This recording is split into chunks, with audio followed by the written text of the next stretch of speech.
Hello, എല്ലാവർക്കും നമസ്കാരം. നിലവിൽ പഞ്ചായത്ത് ഇലക്ഷന് വോട്ട് ചെയ്യാനായി നമുക്ക് വോട്ടുണ്ടോ എന്ന് ചെക്ക് ചെയ്യും. അതിനായി ഗൂഗിൾ എടുത്ത് SEC കേരള എന്ന് ടൈപ്പ് ചെയ്യുക. സ്റ്റേറ്റ് ഇലക്ഷൻ കമ്മീഷൻ്റെ sec.kerala.gov.in എന്ന വെബ്സൈറ്റ് സന്ദർശിക്കും. അതിൽ ആദ്യം വരുന്ന പോപ്പപ്പ് മെസ്സേജിൽ വോട്ടർ സർവീസസ് എന്നത് ക്ലിക്ക് ചെയ്യുക. അതിൽ അഡീഷൻ, കറക്ഷൻ, ട്രാൻസ്പോസിഷൻ, പ്രവാസി വോട്ടർ അഡീഷൻ അതെല്ലാം കഴിഞ്ഞ് സെർച്ച് വോട്ടർ എന്ന മെനു സെലക്ട് ചെയ്യുക. ഇതിൽ രണ്ട് ഓപ്ഷൻ കാണാം. ഒന്ന് സ്റ്റേറ്റ് വൈസും ലോക്കൽ ബോഡി വൈസും. അതിൽ ലോക്കൽ ബോഡി വൈസ് സെലക്ട് ചെയ്യുക. ചൂസ് ലോക്കൽ ബോഡി ക്ലിക്ക് ചെയ്യുക. ജില്ലയും പഞ്ചായത്തും തിരഞ്ഞെടുക്കുക.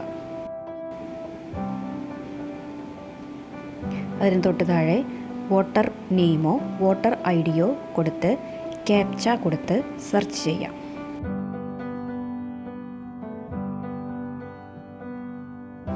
തൊട്ട് താഴെയായി 5ാം വാർഡിലെ 381 എന്ന ക്രമ നമ്പറിൽ എനിക്ക് വോട്ടുണ്ട് എന്ന് കാണുവാൻ സാധിച്ചു. അതിൽ പേരിന് താഴെയായി 4-ൽ 293 എന്ന് കാണിച്ചിരിക്കുന്നത് വാർഡ് വിഭജനത്തിന് മുൻപുള്ള എൻ്റെ വാർഡും കെട്ടിട നമ്പറുമാണ്. ഇതുപോലെ നിങ്ങൾ ഓരോരുത്തർക്കും വോട്ടുണ്ടോ എന്ന് ചെക്ക് ചെയ്ത് നോക്കാവുന്നതാണ്.